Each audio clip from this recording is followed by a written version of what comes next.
السلام علیکم ورحمۃ اللہ وبرکاتہ۔ الحمد للہ رب العالمین والصلاة والسلام علی رسولہ الکریم وعلی آلہ وصحبہ ومن سار علی نہجہ الی یوم الدین وسلم تسلیما کثیرا، اما بعد۔ ہم نے سابقہ درس میں آیت نمبر 112 اور 113 لی تھی، ان آیات کو دہراتے ہیں۔ اعوذ باللہ من الشیطان الرجیم۔ التائبون العابدون الحامدون السائحون الراكعون الساجدون الآمرون بالمعروف والناهون عن المنكر والحافظون لحدود اللہ وبشر المؤمنین، کہ وہ لوگ جو توبہ طائب ہونے والے ہیں، اللہ کی طرف رجوع کرنے والے ہیں، العابدون جو بڑی اللہ کی عبادت کرنے والے ہیں، الحامدون اللہ کا حمد و ثنا شکر کرنے والے ہیں، السائحون اور اللہ کی راہ میں سفر کرنے والے ہیں، الراکعون رکوع کرنے والے، الساجدون سجدہ کرنے والے ہیں، الآمرون بالمعروف جو حکم دیتے ہیں، حکم دینے والے ہیں نیکی کا، والناہون عن المنکر اور روکنے والے ہیں برائی سے،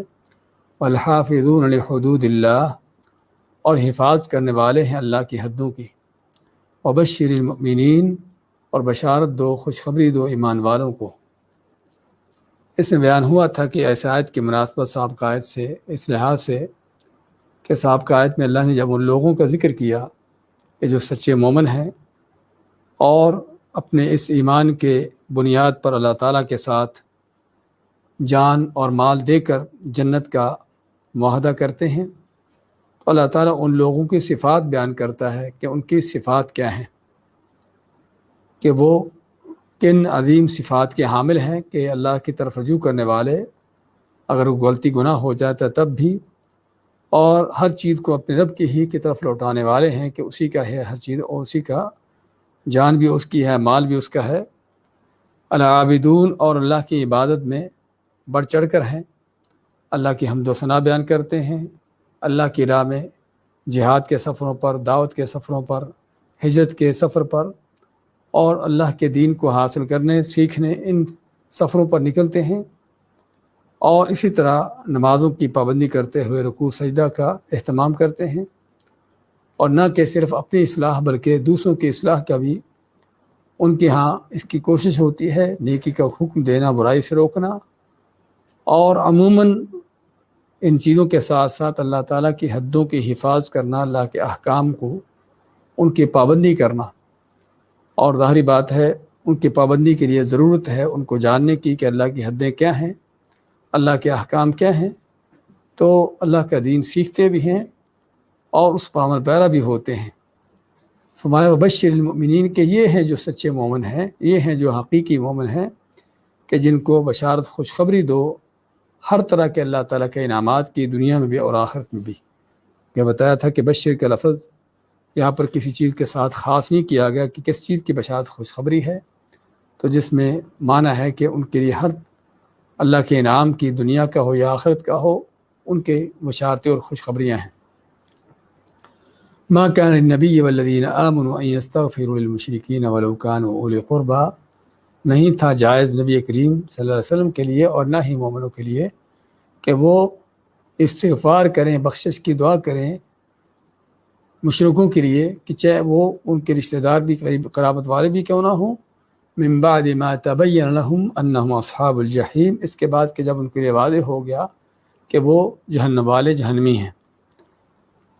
اس آیت کی بھی مناسبت ذکر کی تھی، صاحب کا جو سورت کا موضوع چلا آ رہا ہے کہ اللہ تعالیٰ نے جب دنیا میں زندگی میں منافقوں کافروں سے برات کا ان کے اس کا حکم دیا ہے اور ان سے جو ہے لا تعلقی کا حکم دیا ہے، تو یہ لا تعلقی صرف کافر منافق کے ساتھ دنیا کے اندر ہی نہیں بلکہ اس کی موت کے بعد بھی۔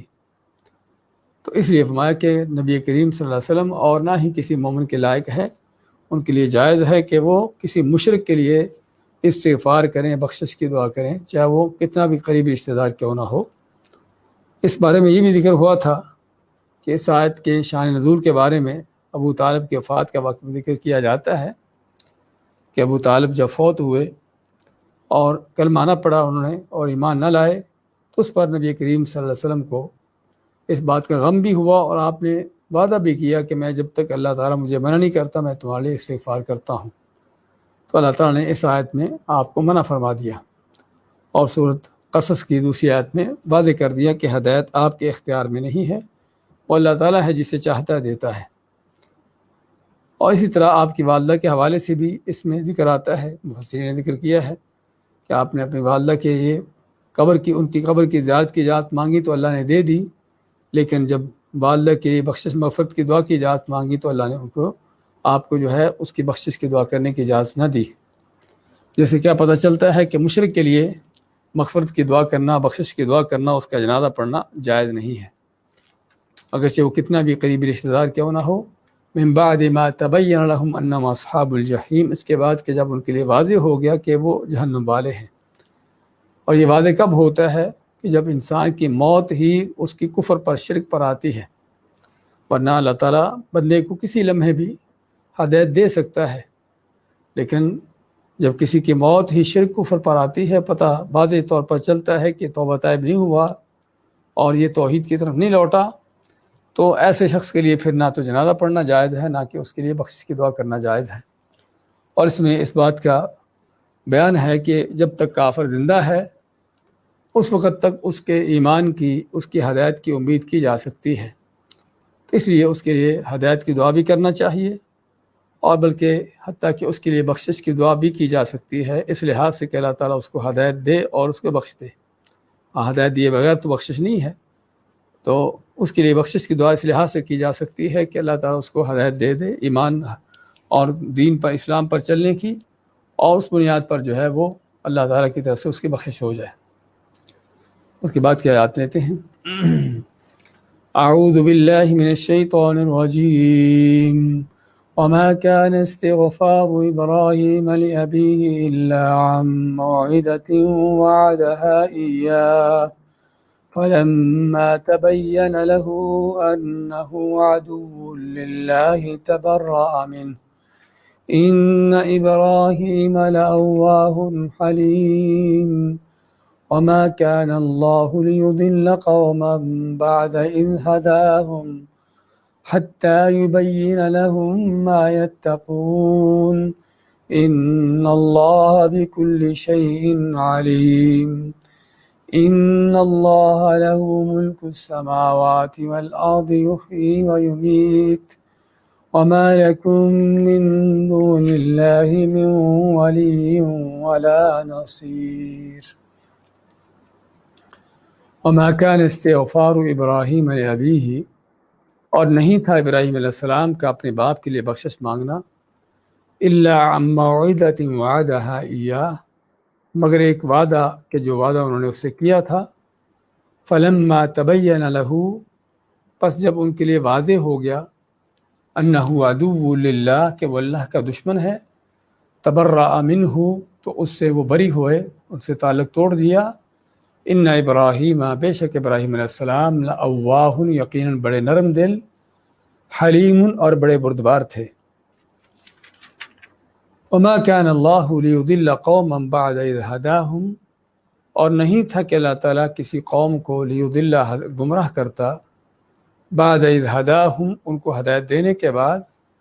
حتی یبین لہم ما یتقون، یہاں تک کہ ان کے لیے بیان کر دے، واضح کر دے ان کے لیے ما یتقون، وہ چیزیں جس سے انہوں نے بچنا ہوتا ہے۔ ان اللہ بکل شیء علیم، بے شک اللہ تعالیٰ ہر چیز کو خوب جانتا ہے۔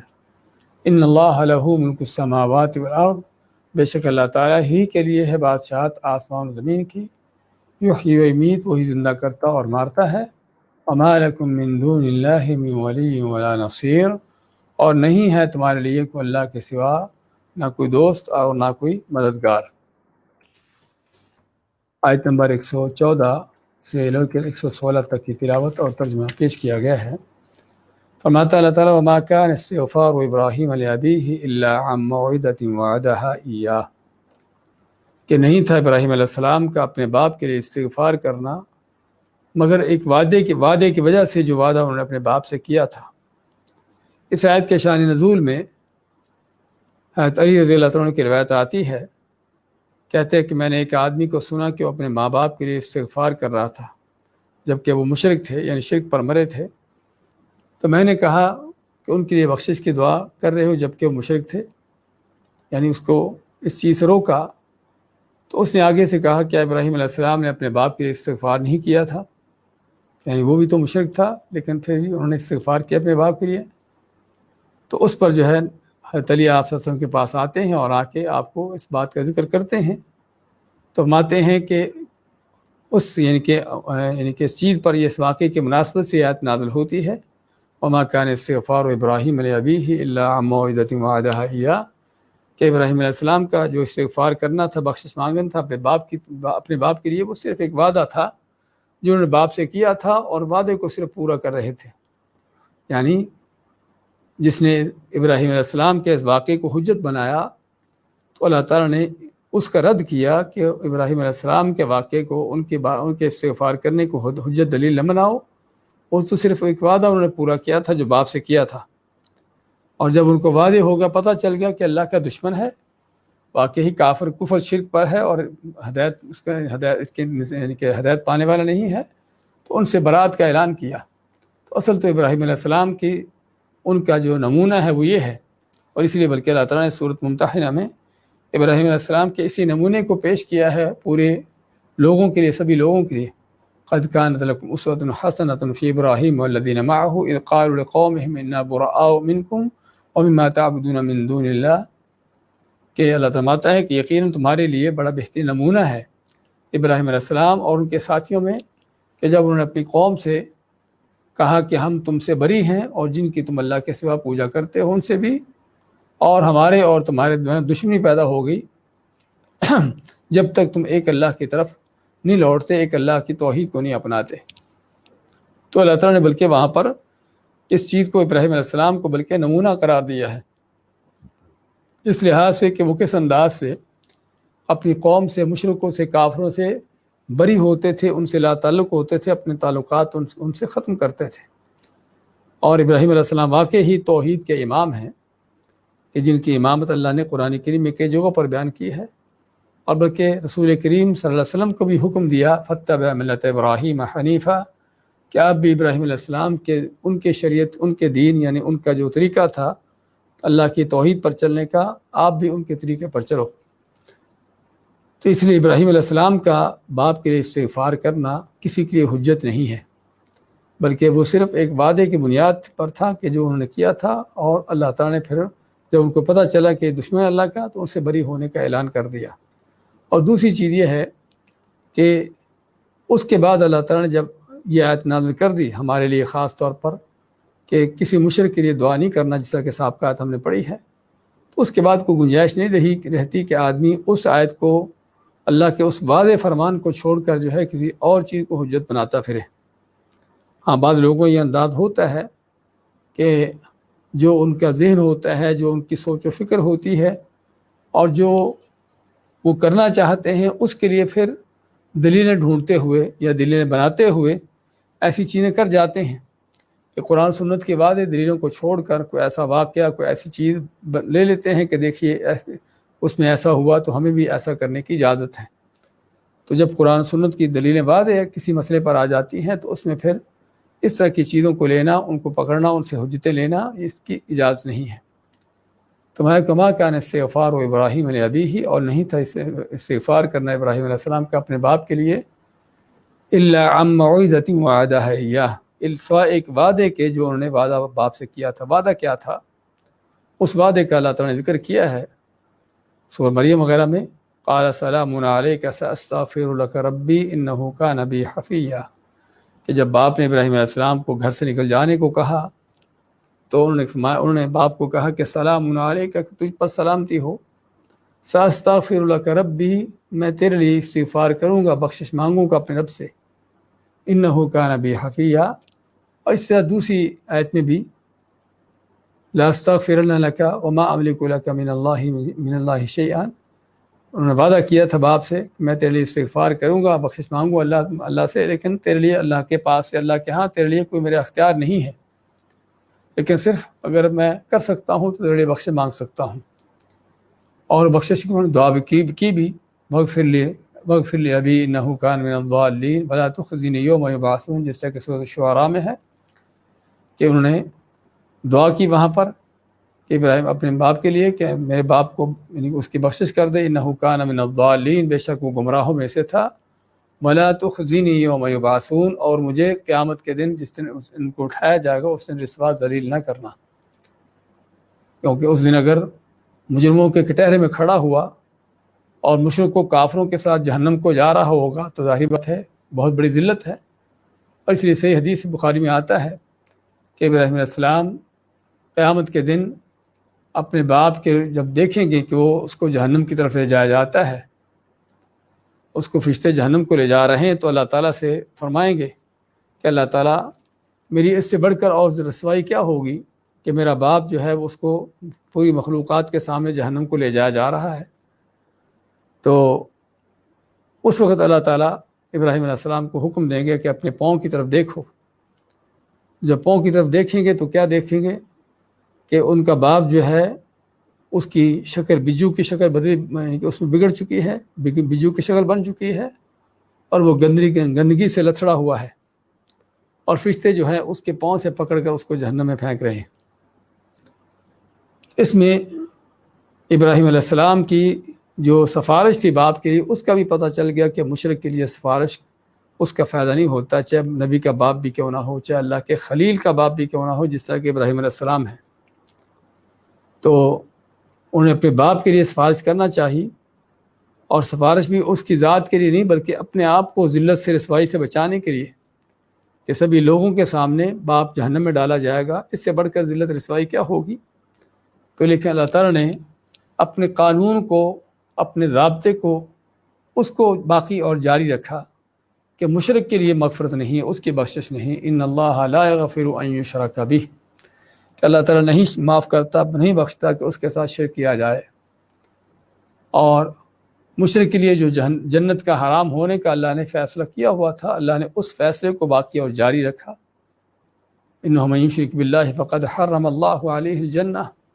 کہ جو بھی اللہ کے ساتھ شرک کرتا ہے تو اللہ تعالیٰ اس کے اوپر جنت کو حرام کر دیتا ہے، ومأواہ النار، اس کا ٹھکانہ جہنم ہے۔ تو یہ اللہ تعالیٰ کا وہ قانون جو اٹل ہے، دو ٹوک ہے، کہ جس میں کوئی تبدیلی نہیں، چاہے مسئلہ کسی نبی کے باپ کا ہو، کسی نبی کے بیٹے کا ہو، کتنا بھی اپنے منصب کے لحاظ سے اونچا کیوں نہ ہو، لیکن جب شرک ہے تو شرک کے ہوتے ہوئے اس کے لیے نہ کوئی سفارش ہے، اور نہ ہی کس طرح کی اس کے لیے بخشش ہے، اور نہ ہی اللہ تعالیٰ کی طرف سے اس کی معافی کا کوئی رستہ ہے۔ تو یہاں پر بھی اللہ تعالیٰ نے اپنے اسی فیصلے کو، جو اٹل فیصلہ ہے، اسی کو چلایا کہ مشرک کو جہنم میں ڈال دیا، باوجود اس کے کہ ابراہیم علیہ السلام سفارش کر رہے ہیں، لیکن اپنے خلیل ابراہیم علیہ السلام کو رسوائی سے بچا لیا کہ باپ کی شکل جو ہے بجو میں بگاڑ کر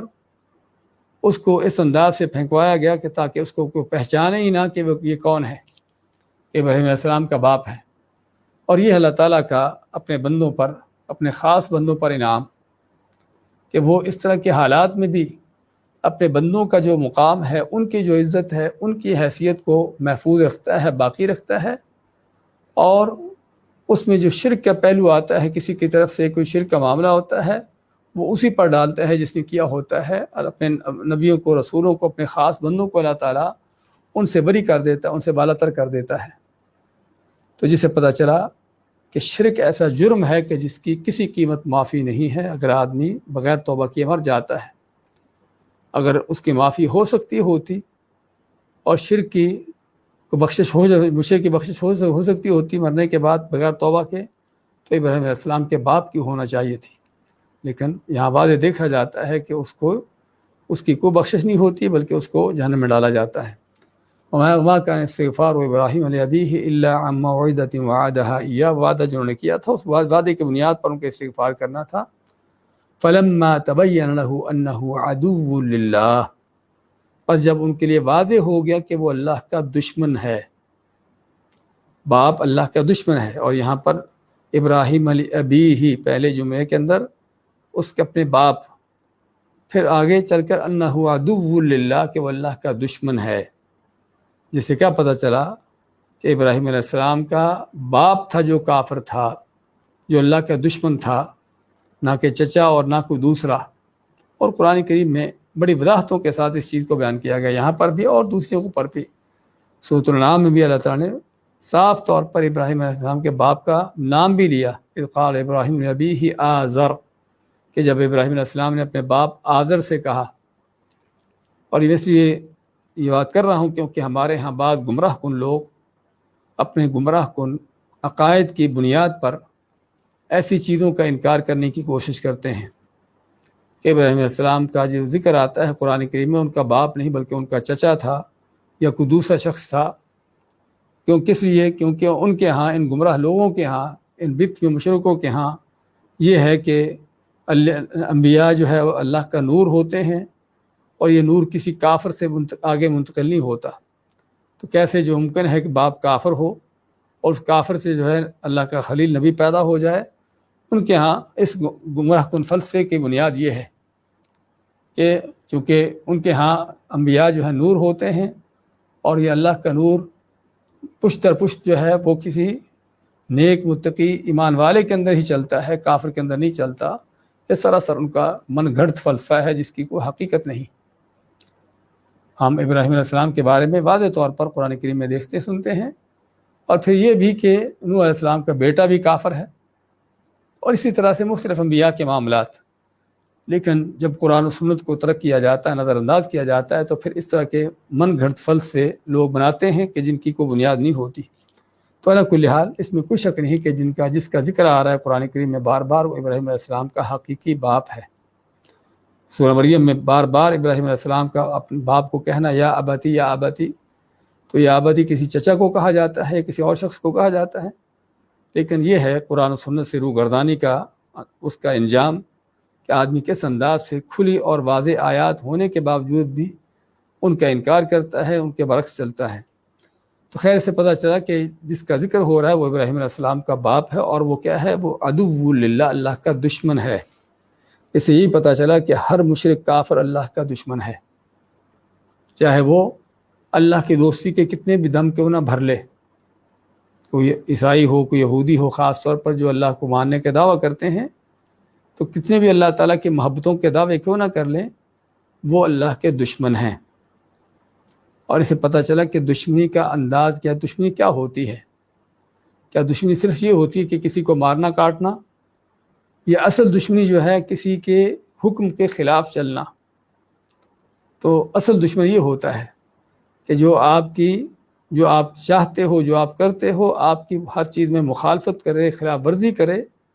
اصل دشمن کی یہ صفت ہے، یہ دشمن کی یہ کیفیت ہے۔ تو یہاں پر بھی ہر مشرک اور کافر جو ہے وہ اللہ کا دشمن ہے، چاہے وہ اپنے آپ کو دشمن اللہ کا سمجھے یا نہ سمجھے، چاہے اس کا اقرار کرے یا نہ کرے۔ اس کا کفر شرکی کرنا، اللہ تعالیٰ کی توحید کو نہ ماننا، اللہ کی عظمتوں کو نہ جاننا، یہی اس کا اللہ کے ساتھ وہ مخالفت ہے، اللہ کے ساتھ دشمنی ہے کہ جس سے بڑھ کر کوئی اور دشمنی نہیں ہے۔ اس لیے ہر مشرک کافر جو ہے اللہ کا دشمن ہے، اور جب اللہ کا دشمن ہے تو پھر اللہ کے خلیل، اللہ کے نیک بندے، اللہ کے دوست کو اجازت نہیں کہ اللہ کے دشمنوں سے دوستیاں لگائے۔ اور اس آیت کے اندر عدو اللہ، اللہ کا دشمن ہونے کا جو لفظ لایا گیا ہے، اس کے حکمت بھی یہی ہے کہ کیونکہ یہاں پر معاملہ ہے کسی سے دوستی کا، ہمدردی کا، کسی کے ساتھ تعلق کا، اور ہے بھی باپ کا معاملہ، تو ممکن ہے کہ آدمی کو کہہ سکتا ہے کہ اگرچہ کافر ہے لیکن باپ تو ہے نا پھر بھی۔ تو اللہ نے فرمایا کہ جب وہ اللہ کا دشمن ہے تو چاہے باپ بھی کیوں نہیں، اس کے ساتھ بھی کوئی تعلق نہیں ہونا چاہیے۔ اور یہی اصل دوستی دشمنی کا وہ عقیدہ ہے جو اسلام کے اہم ترین بنیادی عقائد میں سے ہے کہ اللہ کی خاطر دوستی ہو اور اللہ کی خاطر دشمنی ہو۔ اللہ کے دوستوں سے، توحید پر چلنے والوں کے، اللہ تعالیٰ کے احکام کی پابندی کرنے والوں سے دوستی ہو، ان سے محبت ہو، اور اللہ کے دشمنوں، کافروں، مشرکوں، باغیوں کے، ان سے اللہ تعالیٰ کے جو دشمن ہیں ان سے دشمنی ہو۔ اور یہی اصل جسا بتایا ہے کہ کسی دوستی دشمنی کا انداز ہے۔ تو فرمایا کہ فلما تبین لہ انہ عدو للہ، جب ان کے لیے واضح ہو گیا کہ وہ تو اللہ کا دشمن ہے، کافر ہے، تبرأ منہ، اس سے بری ہونے کا اعلان کیا، ان سے بری ہوئے۔ اور یہ کب واضح ہوا؟ یہ قیامت کے دن خاص طور پہ، جب دیکھیں گے کہ باپ جو ہے اس کی بخشش کا کوئی رستہ نہیں ملا اور اللہ تعالیٰ اس قدر اس کے اوپر ناراض ہے، اس قدر غصے میں ہے کہ اس کی شکل بگاڑ کر اس کو جہنم میں ڈالا گیا ہے، تو پتہ چل گیا کہ یہ اللہ کا دشمن ہے اور اللہ اس کا دشمن ہے، کیونکہ جو اللہ کا دشمن ہے اللہ تعالیٰ اس کا دشمن ہوتا ہے۔ اور قرآن کریم میں اللہ نے اس چیز کو واضح کیا اور بھی جگہوں پر، جس طرح کہ سورۃ ممتحنہ کی پہلی آیت میں یا ایھا الذین آمنوا لا تتخذوا عدوی وعدوکم اولیاء، اے وہ لوگوں جو ایمان لائے ہو میرے اور اپنے دشمنوں کو دوست نہ بنا لو۔ تو اس پتہ چلا کہ ہر کافر مشرک اللہ کا دشمن ہے اور اسے دشمن سمجھ کے رکھنا چاہیے، اس کو اللہ کا دشمن سمجھنا چاہیے اور اس کو اللہ کا دشمن سمجھ کر اس سے بھی دشمنی لگانی چاہیے۔ کسی مومن مسلمان کے اگر وہ سچا مسلمان ہے، سچا مومن ہے، اس کے لیے اس بات کی گنجائش ہی نہیں ہے کہ اللہ کے دشمنوں سے دوستیاں لگاتا پھرے۔ ہاں، جو اللہ کے دشمنوں سے دوستیاں لگاتا ہے اللہ تعالیٰ فرماتا ہے فَإِنَّهُ مِنْهُمْ، پھر وہ انہی میں سے ہے، وہ پھر اس کا اللہ کے ساتھ کوئی تعلق نہیں۔ تو اس لیے یعنی کہ یہاں پر کافر و مشرکوں کو یا خصوصاً ابراہیم علیہ السلام کے باپ کے لیے اللہ کا دشمن کا لفظ استعمال کر کے وعدے کر دیا کہ کافر جو ہے وہ اللہ کا دشمن ہے، جن سے دوستیاں لگانے کی گنجائش نہیں ہے۔ ان ابراہیم لأواہ حلیم، بے شک ابراہیم علیہ السلام بڑے ہی اواہ کے معنی بڑے نرم دل تھے، حلیم بڑے ہی بردبار تھے۔ اور حلیم بردبار کون ہوتا ہے کہ جو کسی غصے کے وقت یا مخالفت کے دشمنی کے وقت جو ہے اپنے آپ کو قابو میں رکھتا ہے، اس طرح محبت اور دوستی کے حوالے سے بھی اس تعلق کو بھی ایک اعتدال کی حد تک رکھتا ہے، اس سے تجاوز نہیں کرتا۔ نہ تو محبت دوستی میں اتنا آگے بڑھ جاتا ہے کہ اس کو اللہ کی حدوں سے تجاوز کر جائے، اور نہ ہی کسی کی دشمنی مخالفت میں اتنا آگے بڑھ جاتا ہے کہ وہ آپے سے باہر ہو جائے۔ تو یہ ہے حلیم، یعنی دوسرے الفاظ میں کہ جو معتدل ہے، اعتدال پسند ہے۔ تو ابراہیم علیہ السلام بڑے اعتدال پسند تھے اور بڑے ہی نرم دل تھے۔ ایک دوسری وجہ بیان کی ابراہیم علیہ السلام کا اپنے باپ کے استغفار کرنے کی، دوسری وجہ بیان کی کہ ابراہیم علیہ السلام نے کیسے جو ہے اپنے مشرک باپ کے لیے استغفار کیا، بخشش کی دعا کی۔ ہاں، ایک تو وجہ یہ تھی کہ جو ان سے وعدہ کیا ہوا تھا باپ سے، اور دوسری وجہ یہ ہے کہ ابراہیم علیہ السلام کا جو مزاج تھا کہ بڑا ہی نرم دلی کا مزاج اور بڑا ہی خیر خواہی کا اور جو ہے دوسروں کے ساتھ یعنی کہ رواداری کا انداز، یہ ان کا مزاج تھا۔ تو اسی مزاج کی بنیاد پر جو ہے حتیٰ کہ انہوں نے باپ کے لیے بخشش کی مغفرت کی دعا کر دی۔ اور مزید یہ بھی کہ باپ کے مقابلے میں جو ابراہیم علیہ السلام کا رویہ رہا ہے کہ باپ نے کس انداز سے ہٹ درمی سے کام لیا اور ابراہیم علیہ السلام کے ساتھ کس طرح کے بغیر نرمی شفقت کرتے ہوئے بلکہ برے طریقے سے ان کو گھر سے نکالا اور بلکہ دھمکیاں دی، فرمایا لأرجمنک، میں تمہیں ضرور سنگسار کروں گا، پتھر ماروں گا۔ تو اس کے مقابلے میں ابراہیم علیہ السلام کیا کہتے ہیں؟ سلام علیک ساستغفر لک ربی، کہ تجھ پر سلام ہو، میں تو اپنے رب سے تیرے لیے استغفار ہی کرتا ہوں۔ پھر اور یہ ہے حقیقت میں بہت عظیم کردار جو ابراہیم علیہ السلام کی سیرت سے ملتا ہے کہ اس قدر اپنے بدترین دشمن کہ جو ان کو گھر سے نکال رہا ہے اور بدترین آپ کی برے طریقے سے آپ کی مخالفت پر ڈٹا ہوا ہے، تو لیکن اس کے اور دھمکیاں بھی دے رہا ہے باپ، لیکن اس کے باوجود ابراہیم علیہ السلام اس باپ کے ساتھ کس طرح سے یا ابتی کہہ کر اور اس طرح سے ان کو سلام بھی کرتے ہیں اور ان کے لیے بخشش مغفرت کی دعا کا وعدہ بھی کرتے ہیں۔ تو یہ ہے ان کا حلیم ہونا، ان کا بردبار ہونا، ان کا نرم دل ہونا کہ ابراہیم علیہ السلام بڑے ہی نرم دل تھے اور بڑے ہی بردبار تھے، محبت اور دوستی کے تعلق میں بھی اعتدال میں رہتے اور نہ ہی کسی مخالفت دشمنی کے معاملے میں وہ تجاوز کرتے۔ وما كان اللہ لیضل قوما بعد اذ ھداھم، فرمایا اور نہیں تھا کہ اللہ تعالیٰ کسی قوم کو گمراہ کرتا اس کے بعد کہ جب ان کو ہدایت دے دی، حتی یبین لہم ما یتقون، یہاں تک کہ ان کے لیے واضح کر دے جس سے انہیں بچنا ہے، جن چیزوں سے انہوں نے پرہیز کرنا ہے۔ اس آیت کا تعلق سابقہ آیات کے ساتھ بھی اس لحاظ سے کہ ابراہیم علیہ السلام کا باپ کے لیے دعا کرنا بخشش کی اس سے پہلے کہ اس کی دشمنی واضح ہو جاتی، اور ایسے ہی مسلمانوں کا بھی اللہ تعالیٰ کے احکام نازل ہونے سے پہلے اللہ تعالیٰ کے حکم جو نازل ہوا اس آیت میں، اس حکم کے نازل ہونے سے پہلے مسلمان بھی جو اپنے مشرک کافر ماں باپ کے لیے ان کے دعائیں کرتے رہے ہیں، تو اب ان کو فکر لاحق ہوئی کہ ہم جو اپنے مشرک ماں باپ کے لیے، مشرک رشتہ داروں کے لیے جو مر گئے ان کے لیے بخشش کی دعا کرتے رہے ہیں، تو یہ تو اللہ تعالیٰ کے حکم کی خلاف ورزی ہوئی۔ تو اس پر اللہ تعالیٰ نے واضح کیا ہے کہ خلاف ورزی کب ہوتی ہے۔ وما كان الله ليضل قوما بعد إذ هداهم حتى يبين لهم ما يتقون، کہ نہیں تھا کہ اللہ تعالیٰ کسی قوم کو گمراہ کرتا اس کے بعد کہ جب اس کو ہدایت دے دی، یہاں تک کہ ان کے لیے واضح کرتے، بیان کر دے کہ وہ کس چیز سے بچیں۔ یتقون کا لفظی جو معنی یہاں پر تقویٰ کا جو لفظی معنی ہے بچنے کا، تو جب تک اللہ تعالیٰ کسی قوم کو احکام دے کر، کسی لوگوں کو، کچھ لوگوں کو احکام دے کر واضح نہیں کر دیتا کہ کیا جائز ہے اور کیا ناجائز ہے، کیا کرنا ہے اور کیا نہیں کرنا، کیا حلال اور کیا حرام ہے، ہاں اس وقت تک اگر کوئی اللہ کا حکم آنے سے پہلے کوئی ایسی چیز کرتا ہے کہ جو اللہ کے مرضی کے خلاف ہے، جس کا حکم ابھی تک نازل نہیں ہوا، تو اللہ تعالیٰ کے ہاں اس بندے کی کوئی پکڑ نہیں ہے۔ یہ آیت بھی اس پر واضح ہے کہ اللہ تعالیٰ کسی قوم کو جس کو اللہ نے ہدایت دی ہے ان کو گمراہ نہیں کرتا جب تک ان کے لیے بیان نہ کر دے، واضح نہ کر دیں۔ اور اسی موضوع سے متعلقہ اور بھی آیتیں ہیں۔ وما كنا معذبین حتی نبعث رسولا، اللہ فرماتا ہے کہ نہیں تھے ہم کسی کو عذاب دیتے، کسی کو عذاب نہیں دیتے جب تک ہم رسولوں کو نہیں بھیج دیتے۔ ہاں رسولوں کو بھیج کر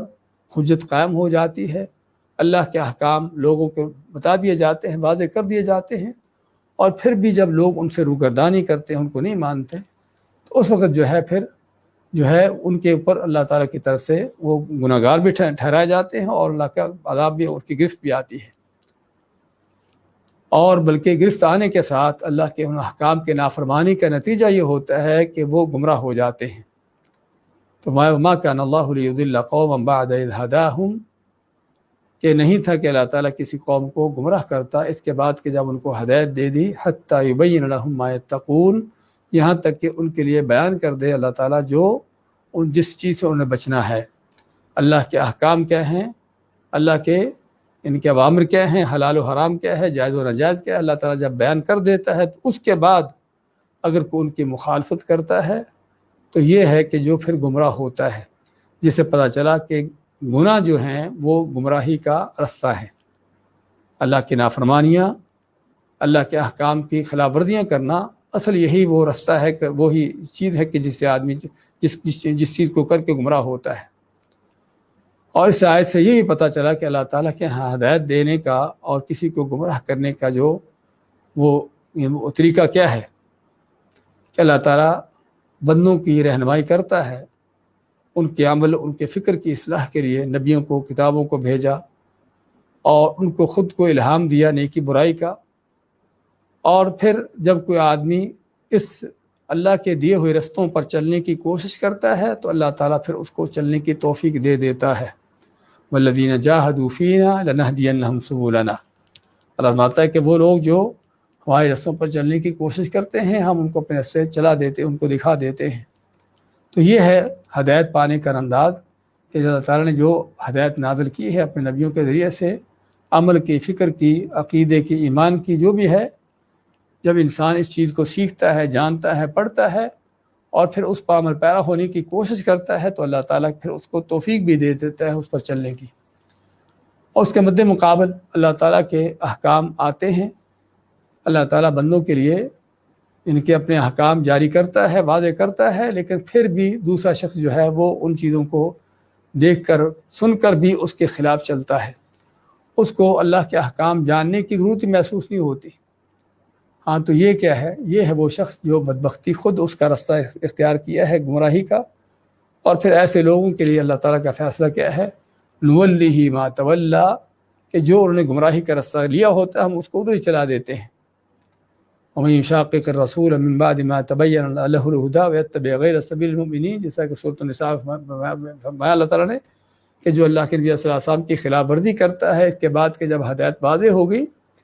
اور مومنوں کے رستے کو چھوڑ کر اس کے خلاف چلتا ہے تو اللہ ماتا ہے نولیہ ما تولی، کہ جدھر وہ پھرا ہوتا ہے پھر ہم اس کو ادھر ہی پھیر دیتے ہیں۔ تو یہ ہے وہ گمراہی اور ہدایت، یا ہدایت اور گمراہی جو اللہ تعالیٰ کے اللہ تعالیٰ کے کسی کو گمراہ کرنے کا معنی کیا ہے؟ ہاں، گمراہ کرنے کا معنی یہ ہے کہ اللہ تعالیٰ کی طرف سے تو ہر طرح کے اس کی ہدایت کے انتظامات ہوتے ہیں، لیکن پھر بھی جب وہ اس کے خلاف چلتا ہے، اس پر چلنے کی اس کو تو چلنا گوارا نہیں ہوتا، تو پھر اللہ تعالیٰ بھی اس سے چلنے کی توفیق چھین لیتا ہے۔ یہ گمراہ کرنے کا معنی، ورنہ یہ نہیں کہ اللہ تعالیٰ خود جو ہے بندوں کو گمراہ کرتا ہے اور گمراہ کرنا چاہتا ہے، ایسی بات نہیں، بلکہ گمراہ کرنے کا معنی یہ ہے کہ جب انسان اللہ کے حکموں سے، اللہ کے دین سے روگردانی کرتا ہے، منہ پھیرتا ہے، اور خود جو ہے جان بوجھ کر ہدایت کے حق کے رستے کو چھوڑ کر گمراہیوں کے اوپر چلنا اس کو کہ اس کی کوشش ہوتی ہے، تو پھر اللہ تعالیٰ اس کو ادھر ہی چلا دیتا ہے جدھر وہ چل رہا ہوتا ہے۔ اور جو آدمی اس کے برعکس جو ہے اللہ تعالیٰ کے احکام کو سیکھ کر، پڑھ کر، سمجھ کر ان پر عمل پیرا ہوتا ہے، تو اللہ تعالیٰ اس کے لیے اور ہدایت کے رستے کھول دیتا ہے۔ تو یہ معنی وما کان اللہ لیضل قوما بعد اذ ہداہم، اور نہیں تھا کہ اللہ تعالیٰ کسی قوم کو گمراہ کرتا اس کے بعد کہ جب ان کو ہدایت دے دی، حتی یبین لہم ما یتقون، یہاں تک کہ ان کے لیے واضح کر دے اللہ تعالیٰ کہ وہ کس چیز سے بچنا ہے انہوں نے۔ ان اللہ بکل شیء علیم، بے شک اللہ تعالیٰ ہر چیز سے خوب اس کا علم رکھتا ہے۔ تو ہم نے ذکر کیا ہے کہ اس آیت کا تعلق سابقہ موضوع کے ساتھ بھی، کہ صحابہ کرام اس حکم کے آنے سے پہلے کہ جو اپنے مشرک ماں باپ کے لیے، مشرک عزیز و اقارب کے لیے جو ہے وہ جو بخشش مغفرت کی دعا کر چکے تھے، تو اس پر اللہ نے وعدہ کیا کہ جب تک اللہ کا حکم نہیں آیا تھا اس وقت تک اگر کوئی ایسی چیزیں کر چکا ہے تو اس کی کوئی پکڑ نہیں، اس کا کوئی مواخذہ نہیں۔ لیکن اللہ تعالیٰ کے احکام آنے کے بعد بھی اگر کوئی پھر بھی اس سے منہ پھیرتا ہے تو یہ وہ لوگ ہیں جو گمراہ ہوتے ہیں۔ ہاں، اس کے اللہ تعالیٰ کے احکام سے روگردانی کا نتیجہ ہی گمراہی ہے۔ ان اللہ لہ ملک السماوات والارض،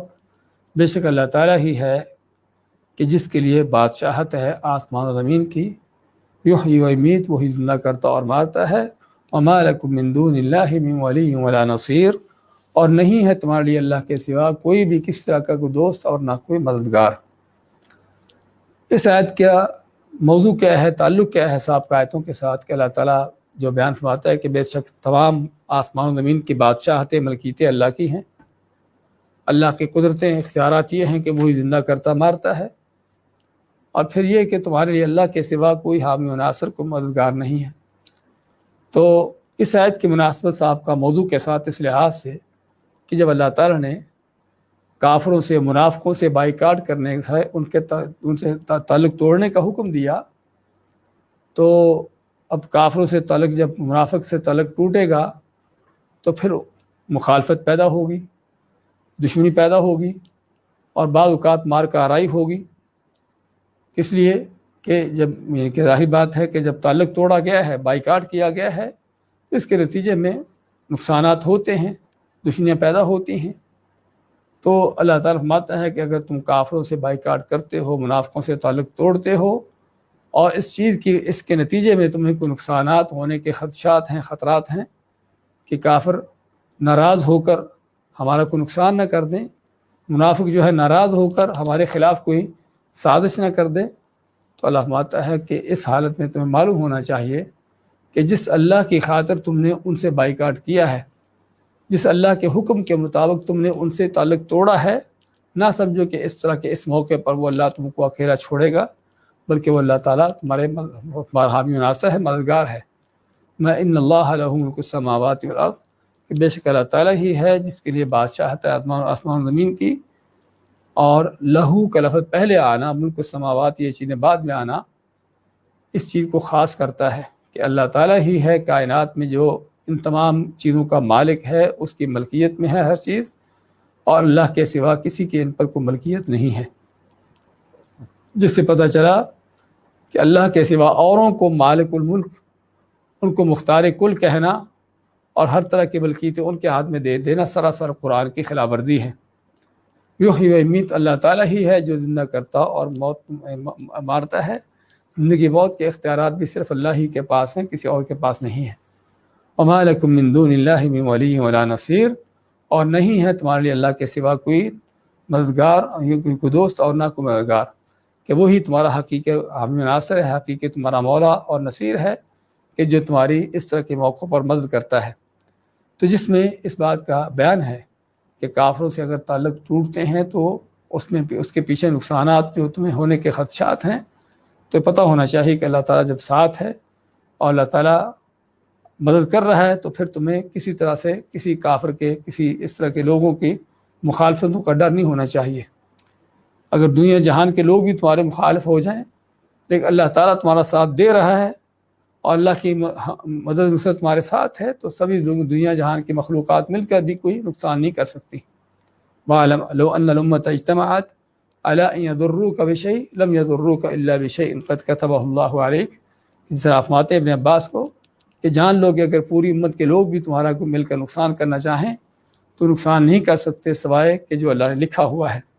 تو اس میں جیسا بتایا ہے کہ اس آیت میں بیان اس بات کا کہ اگر تعلق ٹوٹتے ہیں اور تعلق ٹوٹنے کی وجہ سے